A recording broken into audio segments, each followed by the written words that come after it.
Ok, gente amiga, gente querida, você está na Carvalho Pictures, o seu canal de matemática que também te ajuda a entender melhor sobre estatística. Pois é, nem só de histogramas ou de gráficos de coluna você tem aí representações das informações.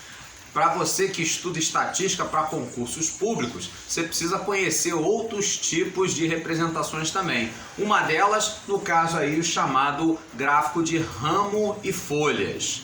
Vamos conhecer melhor sobre isso? Vem comigo! Então, no caso aí, o gráfico de ramo e folhas, ele vai ser uma representação gráfica que resume esse conjunto de dados com a finalidade de obter a forma da distribuição desses dados. A gente consegue visualizar eles melhor, ao contrário, por exemplo, do histograma, que só mostra lá, né, as classes. O ramo e folhas, ele vai mostrar para você cada um dos valores, tintim por tintim, todos eles. Bom, como é que funciona? Ele vai dividir então as informações em duas partes. Uma delas que é o ramo. Ela vai ser colocada aí na parte da esquerda, a gente vai traçar aqui uma linha vertical, e no caso as folhas a gente vai colocar então na parte da direita. Como assim? Vamos pegar então aqui um exemplozinho, aqui um conjunto de valores, né? Valores aqui com vírgula, né? 1,5, 2,5, 2,9 e assim vai. Como é que funciona esse negócio? Então vamos lá, a gente vai ter então uma linha vertical, ok? Tá ela aqui, ó, nossa vertical. No caso, então, o ramo, a gente vai colocar à esquerda. Então, por exemplo, quando são números com vírgula, é mais fácil, é mais simples. Extremamente simples. Você pega, então, a parte inteira e coloca aí na parte da esquerda. Esse vai ser o nosso ramo. Aqui, por exemplo, tem o 1, tem números com 2, com 3, com 4, o 5... e o 6, ok? Então esses aqui vão ser os ramos. E as folhas? As folhas então vai ser a parte aí depois da vírgula. Ah, mas e se o número for inteiro? Não tem problema. Aí você pega uma parte, né? Por exemplo, se for número de 2 algarismos, você pega, no caso aí a parte dos que ocupam, né, o algarismo das dezenas, aí faz ele como ramo, e o que faz parte da unidade passa a ser folha. Deu para entender? Então aqui, por exemplo, você tem 1,5, né? Então você bota ele assim. Tem mais algum com 1? Não tem, né? Então depois com 2, sem deixar para depois, você tem 2,5 e tem 2,9. Ah, e o 2,6 também. Então você pode botar assim, ó, 2,5, 2,9, 2,6. Ah, precisa ser em ordem crescente? Não, pode ser na ordem que os dados apareceram, tá certo? Então, por exemplo, com 3, você tem lá o 3,0, tem um 3,1, tem lá, o que mais? 3,7, 3,9 e 3,5. Ok? Muito bem. E o 4? Você tem lá, por exemplo, 4,5, 4,6. Mais algum? Sim. 4,9 e 4,7. E no caso aí com 5, né? Com 5 a gente tem 5,2, 5,2 de novo. Ah, sim, se tiver repeteco, coloca de novo, não tem problema. Você vai mostrando cada um dos dados, tá certo? Essa é a vantagem que tem aí em relação a histograma, por exemplo. Você consegue ver cada um deles e quantas vezes eles, no caso aí, aparecem. Tá? Então 5.2, 5.2, 5.3 estão eles aqui. Beleza, e o 6? O 6 só tem ele, né? 6.0. Então repara o seguinte, né? Que se a gente fosse inverter isso aqui, né? Colocasse, né? No caso aí desse um giro aqui 90 graus, você ia ver então, ó, que essa distribuição dos dados está parecendo muito com o quê? Com aquela chamada curva normal. Tá certo? Então uma grande concentração aqui no meio e poucos dados aqui nos extremos. Então você consegue visualizar isso, né? No caso aí a forma da distribuição dos dados aqui próximo de uma curva normal a partir desse tipo de representação visual, o gráfico de ramo e folhas. Deu para entender a utilidade? Ah, que bom! Pois é, e nesse caso então vai ser útil para você que vai enfrentar, por exemplo, uma banca CESP, né? Uma prova aqui, por exemplo, de oficial de inteligência na área de criptoanálise. Então aparece aqui, né, o nosso diagrama de ramo e folhas. Então aqui ele mostra, por exemplo, a distribuição das idades em anos dos servidores de determinada repartição pública. E aí ele pede então para você julgar aí os itens. Então aqui, por exemplo, primeiro item ele pede aqui, né, o primeiro quartil e o terceiro quartil são respectivamente 34 e 46 anos de idade. Segundo item ele fala da mediana das idades desses servidores como sendo igual a 39,5 anos de idade. Então vamos ver aqui o seguinte, né, quem são essas idades? Então vamos lá, vamos colocar aqui na ordem, né, no caso aí dessas idades. No caso aqui, como a gente vai falar de mediana e vai falar de quartis, então a gente tem que colocar o quê? Essas idades não pode ficar bagunçado do jeito que tá, tem que colocar em rol crescente, ok? Então vamos lá. Então sem deixar para depois, a gente vai ter 21, 22, né?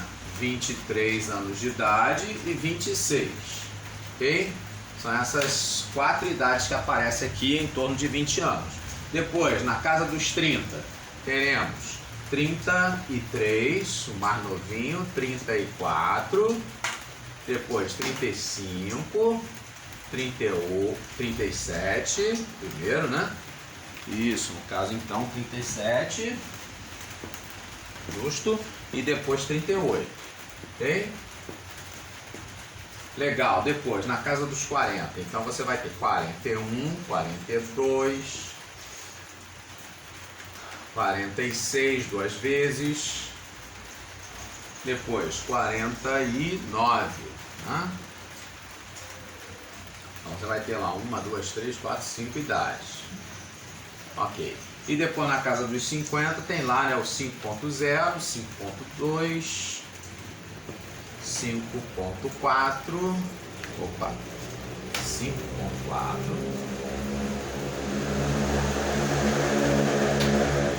e 5.5, ok? Então ao todo, né, o que nós temos aqui? 1, 2, 3, 4, 5, 6, 7, 8, 9, 10, 11, 12, 13, 14, 15, 16, 17, 18 idades, né? Então o nosso N aqui, né, como sendo igual a 18. Ora, quando você tem um N que é par, então agora a gente já sabe, né? Por exemplo, para achar a mediana, o que a gente faz? Pois é, a gente vai pegar então, no caso aí, metade de 18 como sendo 9. E aí, no caso, o seu consecutivo, que é o 10º valor, você vai pegar então esses dois e vai fazer a média entre eles. No caso, então, o 9º valor, né? 1, 2, 3, 4, 5, 6, 7, 8, 9. Então, o 9º valor, como sendo aí 38, e vai somar com o 10º valor, que é 41, e aí, sem problema nenhum, isso então você vai dividir por 2, sem deixar para depois. E aí nesse caso então nós teríamos o 4 com 3, 7. E aí o 8 mais 1, 9. E aí dividindo 79 por 2, o que a gente vai achar, né? No caso então, 3 vezes 2, 6 para 7, 1. 19 por 2 dá 9, sobra 1. E aí, no caso então, 39,5 anos de idade. Bom, ele falou que a mediana era igual a 39,5 anos de idade, de fato. Então essa afirmação aqui, ela tá certa, beleza? Agora vamos ver aí no caso os quartis. Bom, no caso dos quartis, o primeiro e o terceiro, vamos então ver aqui o seguinte. A nossa informação, né, a mediana, ela tá no meio desses dois aqui, certo? Então ela vai dividir, no caso, esses grupos aqui, né, metade para um lado e metade para o outro. Então, por exemplo, antes de 39,5 eu tenho 1, 2, 3, 4, 5, 6, 7, 8, 9 valores. Ora, se eu tenho 9 valores, então no caso aí o meu Q1, se eu tenho 9 valores, ele vai estar então exatamente no meio. O valor que vai estar no meio de 9. 9 mais 1, 10, então vai ser o quinto valor. 1, 2, 3, 4, 5. Esse aqui então. No caso aí então Q1 valendo 33 anos. E no caso do Q3, né? Então ele estaria, né? Depois de 39,5 você também vai ter 9 valores. Então você conta aí, né? No caso, o quinto valor, depois aí do 39,5. Então você vai ter 1, 2, 3, 4, 5. Então no caso aqui ele divide, né? O 49, 4 valores depois dele, 4 valores antes dele.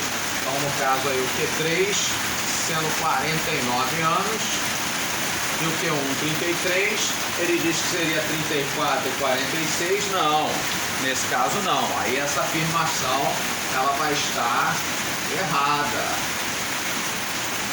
Ok, gente amiga? Bom, então espero que você tenha aprendido um pouquinho mais aí do ramo de folhas, e se você gostou desse trabalho, curta, comenta, compartilha, ajuda então, né, a gente a disseminar esse conteúdo aí e atingir mais gente também. Obrigado pela sua audiência, até o próximo vídeo.